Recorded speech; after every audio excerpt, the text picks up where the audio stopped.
Homilador 15 yoshli qiz va ko'rikka o'qituvchisi olib kelgan. UZIda homiladorlik aniqlaganimizda odatda ota-onalarni xursand bo'lganini ko'rib, o'zingiz ham xursand bo'lasiz. Lekin ayniqsa bugunga o'xshagan holatlarda homilador qizimiz atigi 15 yoshda. Eng hayratlanarli tarafi esa uni otasi yoki onasi emas, o'zini o'qituvchisi olib keldi. O'qituvchisini e'tiborli bo'lganligi uchun, qiz boladagi o'zgarishlarni sezganligi uchun ularga rahmat deyishimiz bilan birga, uni otasi va onasiga nima deyishni ham bilmaymiz. Hamma narsani o'qituvchini bo'yniga yuklab qo'yishgan-u, lekin bolani tarbiyasi ota-onamizga hali ham yelkasida turganligi eslaridan chiqqan shekilli. 15 yoshli qiz hali o'zi bola. U qilayotgan ishlarini to'g'ri yoki noto'g'riligini hali tushunib yetmayotgan bo'lishi mumkin.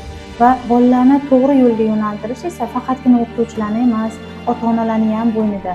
O'qituvchilarimiz ta'lim berib, tarbiya bergandan tashqari, ota-onalarimiz esa hayotni o'rgatishlari, balog'at yoshidan tinchgina o'tib olishlariga yordam berishlari kerak. Shuning uchun bolalaringizga e'tiborli bo'lishlaringizni iltimos qilib qolardim.